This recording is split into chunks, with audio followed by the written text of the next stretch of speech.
Murat Kurvanal ya gözüyle alındı. Şol ikisinin cehaleti Berdi Muhammedov'un kiçinden yavrusundan ütköşkeri var. Olması mümkün de. O hani halk ben bunları gören o. Hiç kimden onu. Bilen de anan pari Android'e mi da onu çünkü samimi yeterli olmalı. O da vaat gerekler. Bilen de hem şunu anlamalı. Bilen dağıtlar var. Onun için aydan dağıtlanmalı. Analiz etmeleri gerekler. Onu edip bilen orada. Türkmenistan'da esas problemi şol. O bir yani devlet demesini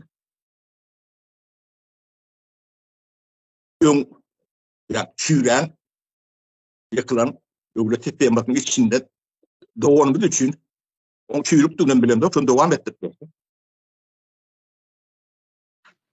Bu 90'cı yıllarda buna düşleyen adamlarımız var. Düşünüp boyayan adamlarımız var. Yani o eline yani hüküm ya hukuk ya da karar alıcı demeleri yoktu da. O düşünüyorum ulanın karar alıp bilmeyen vardı. Onun ornaştık bilmeyen vardı. Fikrim ulan, işim ulan. Özüm ulan alıyakta. Zatları düşünürüm onu.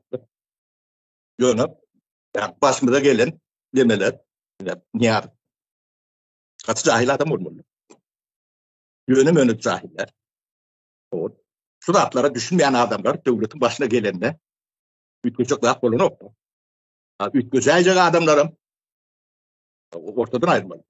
Diyen için düşman. Onun için düşman.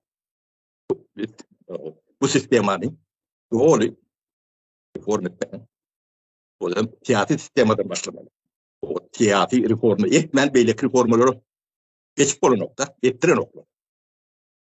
Biz sonra kendi aklımız yeten o kendi reform et başladık. Siyasi reformu demetmekten. Reformanın orta arasında bölündü. Tepkikler bile bulmadık karar ettiler. İlk buyurdu.